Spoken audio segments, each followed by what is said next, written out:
Okay. Ano mag Pwede. one month and 2 weeks na lang. Okay. May schedule ako last week kaso parang puno yata kayo. Sabi ni sir, adjust na lang next week. Tama lang naman yan, alam mo. Under observation ka pa eh.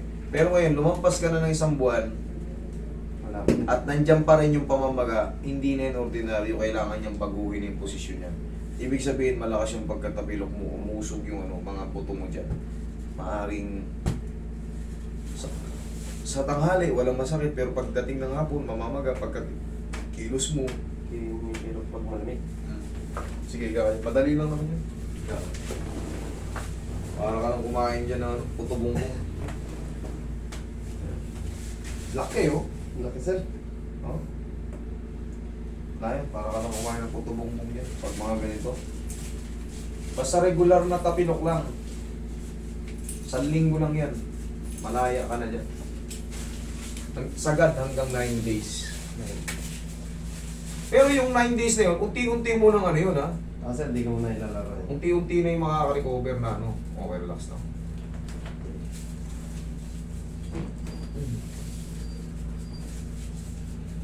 Tingin pa ron. Dulas. Kamay ko. Basa.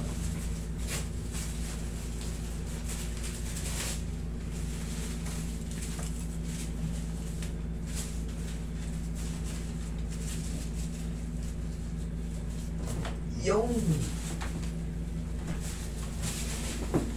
final.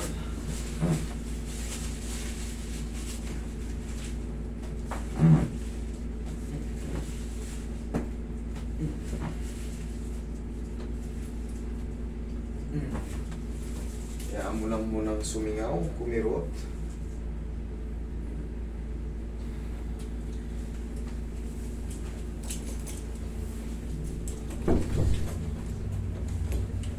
Pinahilot ko to eh, kaso mali yung pinag-book lang yata. Adjustment muna. Pinindot na pinindot. Sobrang sakit. Ganun talaga, eh, doon kayo pumunta sa... Pag once na may pinuntahan kayong tao, ang i-apply niyan yung method nila, yung nalalaman nila. Buti may nag-recommend sa akin dito. Kahit malayo. Saan ba kayo galing? Tagig sir. Tagig. Eh, malapit-lapit pa yan. Yung iba, taga-Cavite yan, mas malapit sa inyo. Nakapunta na lang dito yung nag-recommend ka. Punta ka doon. Sure ball yun. Very easy lang to. Tandaan nyo, yung mga regular na tapilok. Kaya nga binibiro ko lang kayo. Parang kayo lang kumain ng tutubong mo. Tingnan mo, hinihilot kita, walang masakit. Hinata ko walang masakit. Hindi naman kasi kailangan masaktan ng mga pasyente. Lalo kung sa mga ano. Masakit lang talaga to yung unang-unang araw. Oo. Nako, yung hanggang 5 araw, hindi mo yan may tapak. Halos. Hinatid na nga ako nung pagkatapilak ko kasi hindi ko makilala. Ganun talaga yun. Isa mga unang tapilok, yan talaga, lintingan sa kanya. Tapos ipagagalaw yung kailangan may baong kayo 10 kilo lakas na loob. Kasi pagka wala, baka Lalabas mahimatay pa kayo. lalabas yung pawis mo malamig. Oo.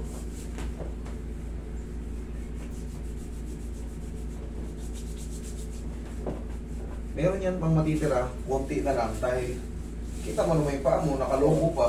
Pero pangkaraniwan lang yan. Sisingaw na yun, unti-unti. Bawat araw na lumilipas.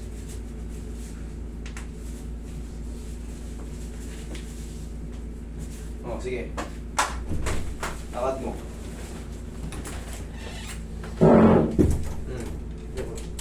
Ha? Okay na.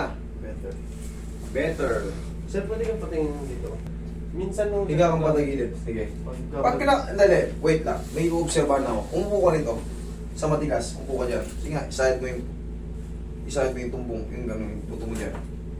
Masakit, hindi. Pag ano malamig sir, sumasakit siya. Pag malamig lang? Oo. Wala, konti lang. Sige, higa, patagilid. Alam ko na yun.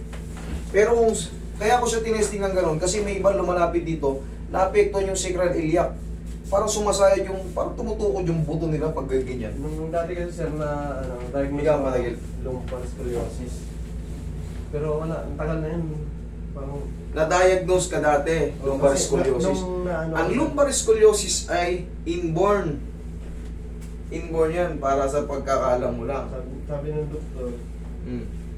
nung nangyari kasi, nung bumagsak ako, may bungat akong bigat. Scoliosis o spondylosis? Mild, nakalagay dun sa ano, mild, nung sa x-ray ko, mild lumbar scoliosis eh. O yun, okay lang yun. Normal lang yun. Normal na. Kumbaga may tao talagang pinanganak na tabingang spine scoliosis ang tawag doon. Meron kasi tinatawag na 5 degrees, 10 degrees, 20 degrees. Yun lang yun. Pero yung sa ganun, siyempre nadulas ka, sasakit yun. Pangkaraniwan na yun. Pero yung baka matakot ka kasi may scoliosis ka, hindi. Wala, kabilang side. Ang nakakatakot na scoliosis yung ganun, no? Yung nga eh, nakita ko dyan. Talaga yung katawan, napibend talaga. Bend na bend. Pero to sa'yo, mild lang. Ayan. Diretso ka naman. Okay na pa.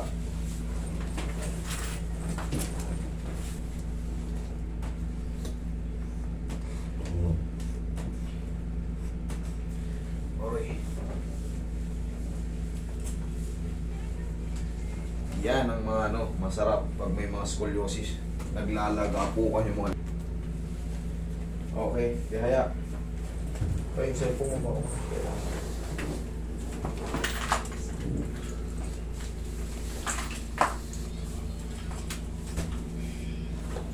Straight ka lang.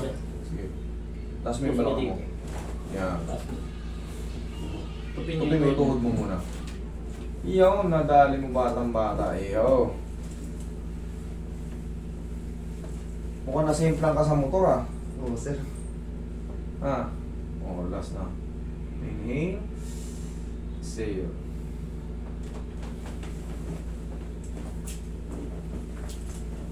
Pero hindi naman naka-apekto yun sa'yo, di ba? Hindi naman yata kasi wala Mga kamay-kamay lang. Okay. Yan, ngayon. Obserbahan mo yung likod mo yun. Tingnan mo. Pati yung ano mo yun. Okay na. Oo, Sarap. sir.